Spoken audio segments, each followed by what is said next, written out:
All right, so in case anyone doesn't know by now, this is our year-long AFC North Pick'em competition. At the end of the season, whoever comes in last place gets punished. In the preseason last year, Kenny had a gross of eggs thrown at him by fans in the Muni lot before a preseason game.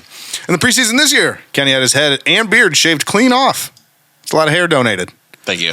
Punishment this season will be... Listen to this, guys. We got it. We figured it out. Whoever loses this year is going to have to go into a public pool, get in, and then publicly announce that they have urinated in that pool. And so this begs the question, Kenny, are you excited to do this year? I'm definitely not going to lose this year.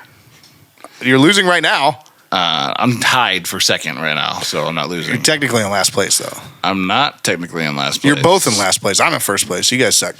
But first things first, before we get into this, I want to remind everyone that Bone is the reigning, defending king of the North. And Kenny, as always, is a clown. So let's remind everyone our current records after week one. I'm sorry, after week two. Who's the clown now? You. I am in first place at 3-5, and Bone and Kenny are bringing up the rear at 2-6. Such a funny turn of phrase. Like what? But anyways, let's get into this week's games. Starting off with Cincinnati. Cincinnati hosts Washington. I'll go ahead and start things off. I hate to say it, but Cincinnati's finally going to win a game. Washington is ass, dog. Like, they're so bad. Washington's ass, dog? Like dog ass? Ass dog. Ass dog. Alone in the world, a little ass dog. Yeah, I mean, Washington's bad. So the fact that the only team they can beat is the New York Giants tells you all you need to know about Washington. So I got Cincy winning. Finally getting on the board. Bone, who you got? Cincinnati. I think they're going to win. Yeah, okay. All the reasons that you said. Yeah, thanks. Kenny? Is this where it goes off the rails? Like you start making crazy picks? Like, come on, pick Washington. He's making moves. Come on. You're never going to catch up if you don't pick Washington. No, I've got Cincinnati this Damn week. it. Look, and I think that while I still have doubts about Cincinnati in terms of like, are they a playoff team? Are they truly going to compete for the division? I do think that they have some momentum coming into this week after what was a close game against the Chiefs. So I think that they're at least feeling like they can probably win this game at this point.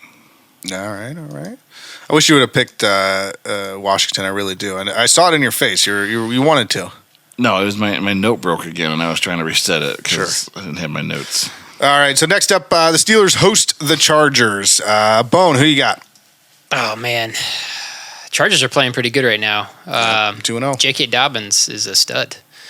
I know he in Baltimore he couldn't get off the couch because his toe was always broken, and now he's doing front flips into the end zone out there in San Diego. So, oh yeah, I'm gonna say their momentum stops. I think the Steelers are gonna beat them.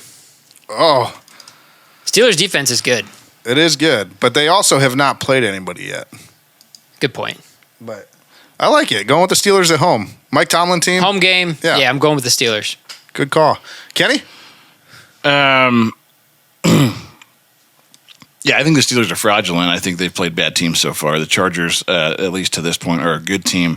More importantly, they can run the ball, and they have a good quarterback. So I'm going Chargers in this one. And for all the same reasons that you just said, I'm going Chargers as well. The main point that I want to continue to drive home is I think the Steelers are fraudulent. Yes. I don't think they're a good team. I think Mike Tomlin will figure out a way to get them to 500. Sure. But I don't think they're a good team. I think a lot of these wins are going to come in close games against bad teams because that's what he's going to win those games. He's just a really good coach. So, yeah, I like the Chargers to win this one. And then the Ravens travel to Dallas to take on the Cowboys. Kenny, who you got? Oh, boy.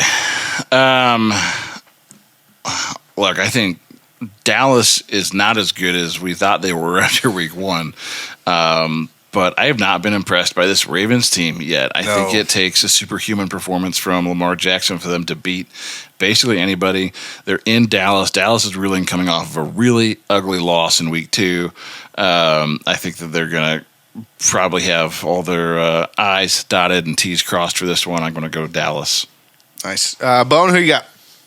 I'm going to pick Dallas as well. I know they just got shit on by New Orleans, but Their defense destroyed us for some reason, one way or another, and they did. And if they, like Kenny said, can handle Lamar, I feel like their receivers suck. So I'm going to go with Dallas at home. That's fair. I'm actually going to go with Baltimore in this game. As much as I have not been impressed with Baltimore either, and as much as I hated watching Dallas shit all over us, as Bone so eloquently put it, I just think I look at last week's game, and one thing that the Browns were lacking against Dallas was a rushing game. Like we didn't have anybody that ran for over like 30 yards or whatever it was. Last week they played a solid running back in Alvin Kamara, and he just destroyed them. He lit them up. And I think as much as I don't think they've fully figured out how to use King Henry yet, I think that him and Lamar Jackson go in there, and it's going to be a run-heavy day, and I think that they come out on top. But I actually don't think it's going to be particularly close. It's not going to be a blowout, but I think they win by like 10 points. So I got Baltimore in this one. And then finally, the Browns will be back at Huntington Bank Field to take on the Giants. So the reason we're all here, I'll go ahead and start this thing. I got Cleveland in this. I don't think it's going to be particularly close. I think it's the final score is somewhere around 21-10 Cleveland, but I think one of those touchdowns actually comes in garbage time for the Giants. So you realize you said over on 38.5, right? Yeah, I know. And you know we're close. Yeah, I know. I picked my score before you told me what the over-under was, and then I inflated the Browns, and but I'm going 21-10 Browns. Here, I'll actually up it. You know what is it, 38? 38's the number? 29-10 Cleveland. Oh, yeah, right in sync right with the over-under. Okay. Yeah, there you go. Who's next? Bone. I'll go. Browns. Browns are going to win. He's back. He's back to picking the Browns. Yeah, I'm back. They looked a little better last week. The offense they looked a little better, so I'm fully confident. Showed something. Deshaun threw the ball over 20 yards on a couple plays, so that was nice to see. I will go Browns 24, Giants 12. Nice. Kenny, who you got in this one? Are you going against the Browns? I feel like it's coming. I can see Daniel Jones getting loose on like one big run here, and probably Malik Neighbors having another big day. That being said, I do think Cleveland can close this one out. I do think it's going to be relatively close. I'm going to go 24-20 Browns. Just squeaking by. So there you have it. We'll see. It's still close. So we'll see who's on top in King of the North after next week.